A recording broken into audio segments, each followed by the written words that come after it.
I have harnessed the power of lightning, and now, on an industrial scale, we can charge creepers and turn mooshrooms brown.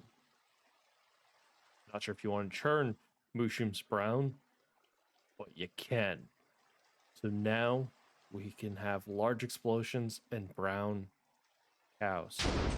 But now we can line them up and blow them up in 1.17.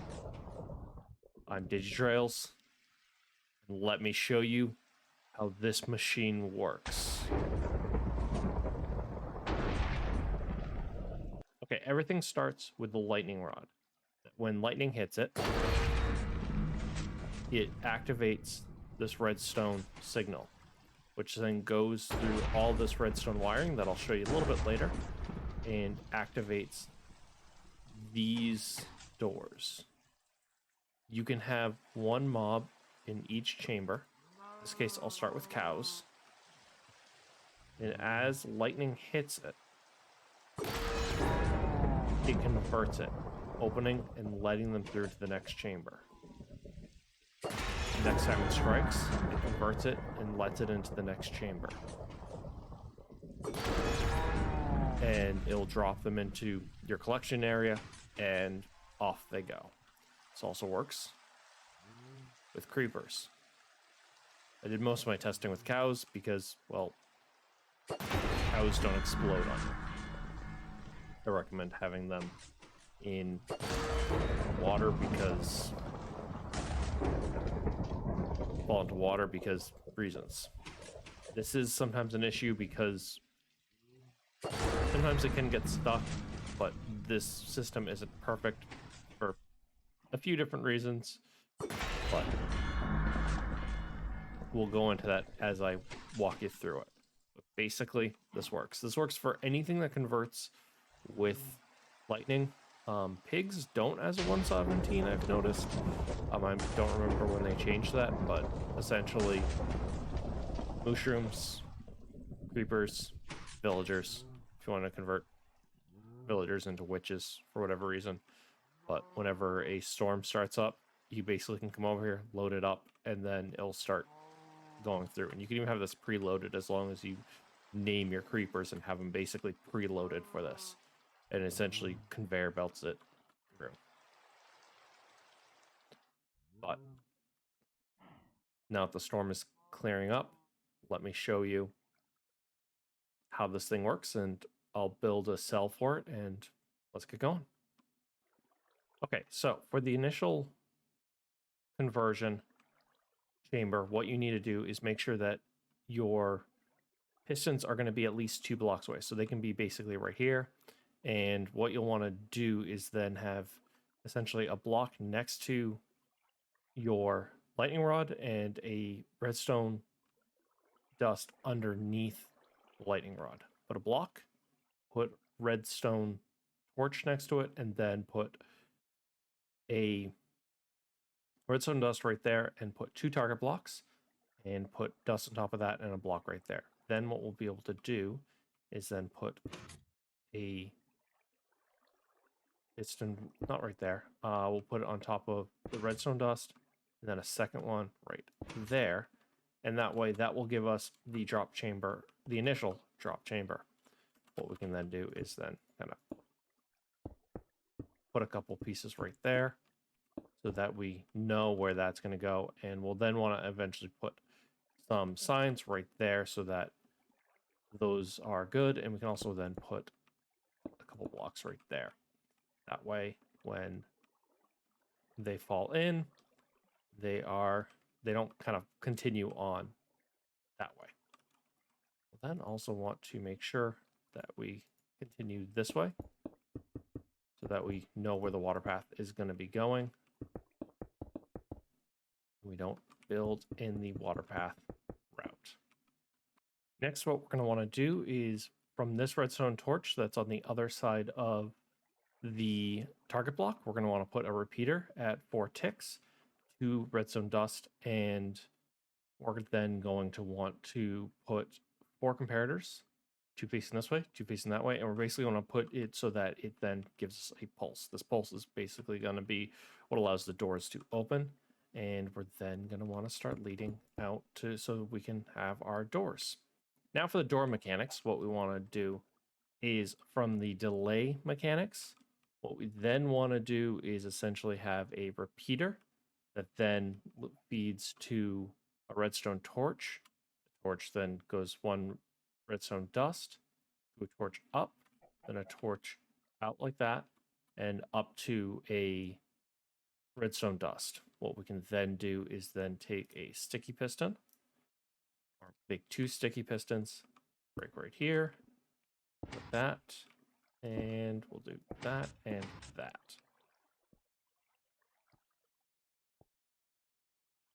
I actually should have had that one over, but I just need to shift this one over, but same build, and then we'll then be good to go. It was an easy shift because all I needed was a second redstone dust. And all I need to do is place these bits of walls. And very important, we need to make sure to have a bit of glass. Any color glass will do. Glass makes sure that your mob doesn't get suffocated if it gets stuck in the glass, which can happen if there is overcrowding. So you just want to make sure there is glass there. Before we put in the water flow, we can actually replace this with packed ice if you want this to work a lot better. Packed ice or blue ice, whichever you want to use, will actually make them flow through here a lot better. But then what you're going to want to do is go 1, 2, 3, and on the fourth one, put a any type of trapdoor there that will prevent water from going back and forth and mobs getting stuck in that water flow. Will actually just allow them to move into the next cell. They may get trapped on here, but it will actually just allow them to then move on to the next cell and not get washed back into the next cell. And it's better to have them get stuck in one cell and then accidentally bunch up than to get stuck in a previous cell. So then what we can then do is, just to get ourselves lined up, we can make sure to have a bit of glass here so we know where the next door is going to go. And we'll then move on to the mechanics of the next door, and then I'll just go ahead and install the next door automatically because it's essentially the same build here over and over. Okay, so to install the next door, basically what you want to just do is add a repeater here with at least one to two ticks, and to make sure that it opens up afterwards, and you'll then bring it over and possibly even add a tick here, and then you can basically just go ahead and we can then just repeat the build essentially,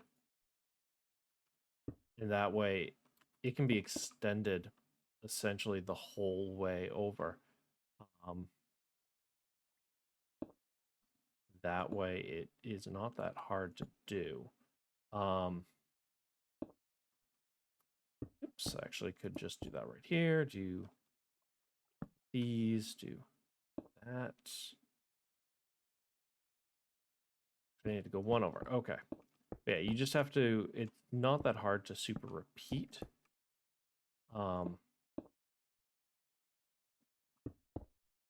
You just have to kind of be able to line up the door and the redstone, and that's pretty much all you really have to do with it. And once you get going with the doors, it's pretty much good to go from there, because that's all you really need to do is line up all the redstone pieces. I was actually right that one time. That. Oh, nope. Go up. There. Here. Here.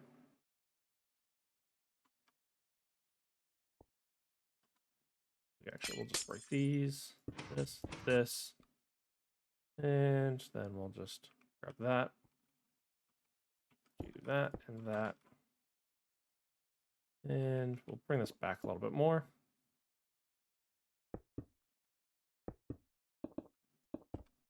And then we'll just cap this off. And then all you need to do is then put in some water.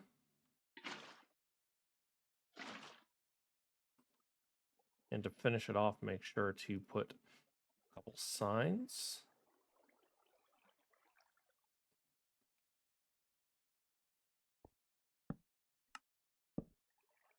Just so the water...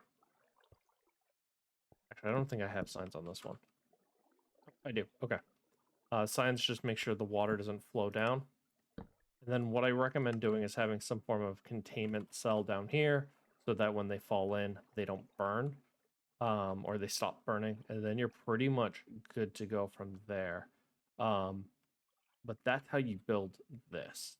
And you can even sort of just continue building these in different directions. So if you want to have one for mooshrooms, one for creepers, or you just feed this off a creeper farm and you just name them as they go by and let them into each cell. But that is how this works. And that is a charged creeper farm, brown mushroom farm, manual witch farm, whichever you want to do with this. And it's sort of my concept for it. This may be not the best way of doing it, but it's sort of my way of doing it. And I hope you guys enjoyed this concept. I'm still sort of working on it. I'm still sort of tinkering with it. But we now have the concept done. And I'm looking forward to seeing how much more I can do with it. This is how, so far in a snapshot world of 1.17. So this could be improved further. This may change. But I'm using basic mechanics with redstone and lightning rod, so it may not change that much. So I'm hoping to improve it in the future, possibly in 1.17 when it releases. But who knows? We'll find out. Thank you for watching this. If you enjoyed it, please leave a like. If you want to see more of these videos, please subscribe. Let me know what you think down below. And remember, when you're Digital Trailz, watch out for digital bears. Bye for now.